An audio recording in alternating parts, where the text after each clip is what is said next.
Alors, que dire de ce do? C'est un do fatigué, pour moi, qui n'est pas dans la bonne tonalité.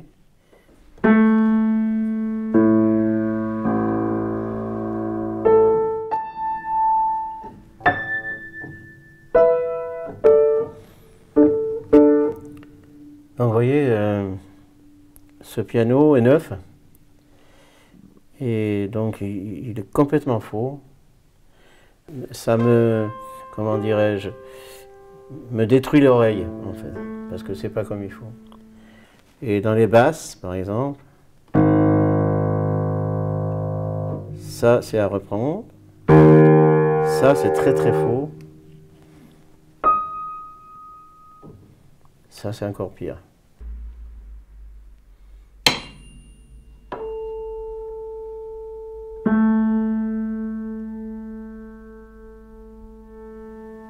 Donc si je fais le La du piano qui correspond au diapason, le La du piano est trop bas. Donc il va falloir qu'avec ma clé d'accord, je remonte chaque corde pour la mettre dans la fréquence exacte du diapason.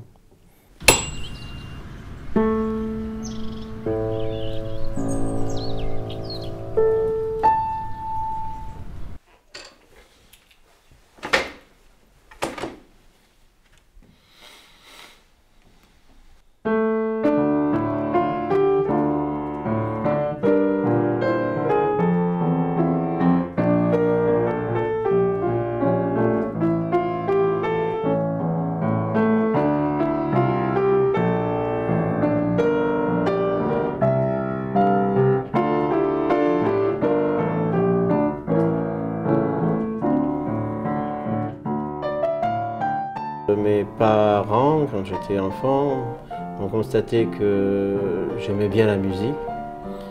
Donc ils m'ont fait faire du piano à partir de l'âge de 6 ans et demi.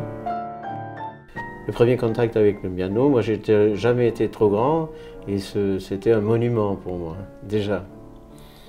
Et après, de découvrir les notes, s'asseoir, faire des notes, c'était assez excitant pour un enfant, quoi.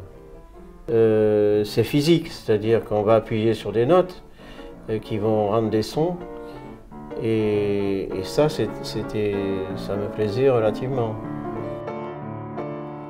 Alors quand j'ai commencé à faire du piano, je faisais 1h30 par jour, tous les jours. On m'a inscrit au conservatoire. Le conservatoire, à l'époque, était les jeudis après-midi et tout le dimanche matin. Pour un enfant, c'est relativement difficile quand même. Et moi, mes copains me disaient, ouais, alors tu fais du piano, tu veux pas venir avec nous? Ben oui, mais après, il faut le faire, c'est tout, quoi. Parce qu'on a des objectifs, hein. Donc, les objectifs, ils sont des morceaux à travailler, et il faut y arriver, et ça demande beaucoup d'abnégation. Je n'ai pas fait de la musique pour être pianiste, j'ai fait de la musique d'abord pour me faire plaisir, parce qu'on doit être égoïste, certainement même, mais j'ai pas fait de la musique de dire je vais être un grand pianiste, pas du tout, non, non. Non. Je travaillais à mi-temps dans des magasins de musique en faisant des démonstrations de piano pour me payer mes études. Et dans ces magasins de musique, j'ai connu ce qu'on appelle des facteurs de piano. C'est-à-dire des gens qui étaient là pour régler, pour accorder, etc. Et ça, j'ai découvert aussi. Et puis moi, j'étais assez manuel, j'aimais bien travailler de mes mains. Donc ça m'a fait prendre conscience que plutôt de continuer en tant que pianiste ou faire autre chose, je préférerais peut-être m'obliquer là-dessus. Et c'est ce que j'ai fait.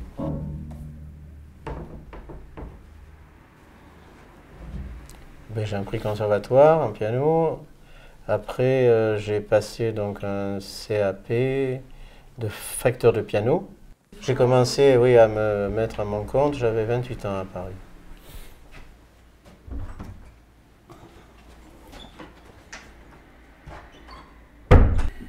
Donc voilà le matériel nécessaire pour un accordeur de piano. La première chose, la plus importante, ce sont les diapasons. Alors ici, il y a deux styles de diapasons à des fréquences différentes qui sont importantes suivant les demandes des musiciens. Avec les diapasons, on a les clés d'accord, bien sûr, qui sont nécessaires pour accorder, pour remonter les chevilles ou les desserrer ou les serrer, avec différents types de clés d'accord, suivant les besoins de certains pianos. Voilà, avec le manche. Après, on a les coins d'accord qui permettent d'isoler les notes et de se consacrer qu'à une seule corde pour pouvoir l'accorder. Et ça, ce sont des étouffoirs, en fait. C'est comme si on étouffait des isolateurs de notes pour les pianos droits, pour les pianos à queue. Au début, j'ai commencé avec pas grand-chose, hein, avec une clé d'accord. Au fur et à mesure, on étoffe, quoi. La relation avec les outils, c'est très personnel. Je veux dire, on ne prête pas ces outils, quoi. La plupart, d'abord, beaucoup de ces outils sont relativement chers pour acheter, on l'a fait au fur et à mesure. Et d'autre part, il y a des outils comme, que j'ai fabriqués moi-même.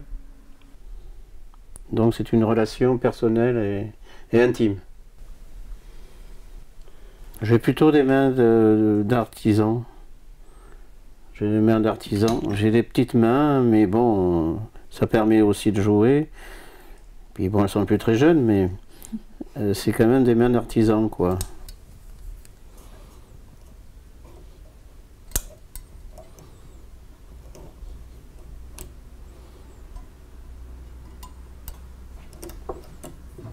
Et c'est une relation affective avec les pianos. Moi, je me vois mal sans piano, quoi, autour de moi. C'est une relation intime, un peu.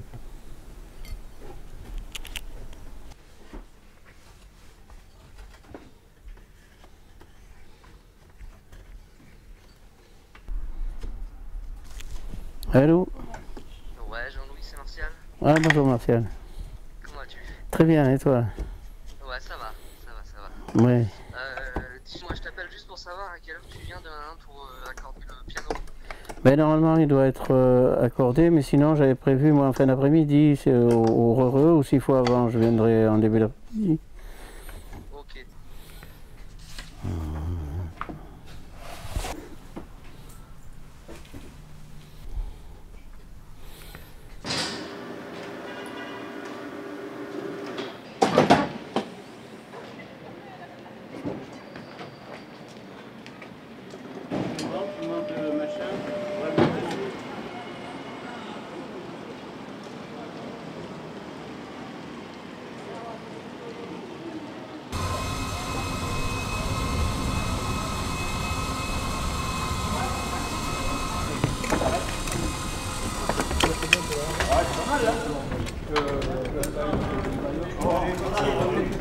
Ouais, on va mettre de côté, on va passer de l'égomètre. Je pense qu'il a parlé.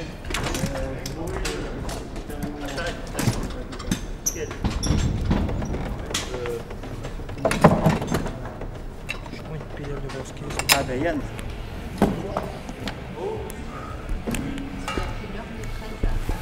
Oui, 14.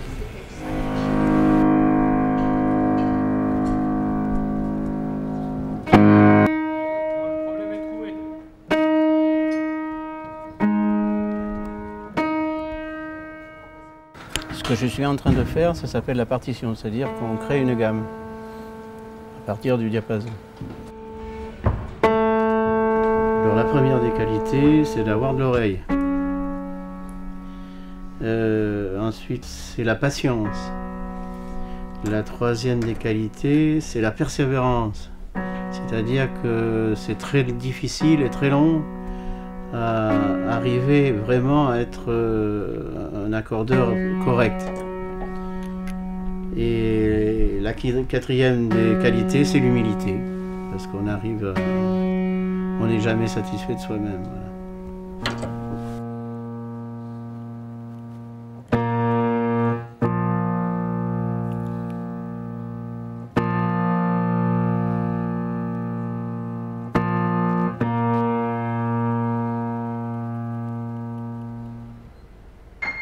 J'ai 69 ans.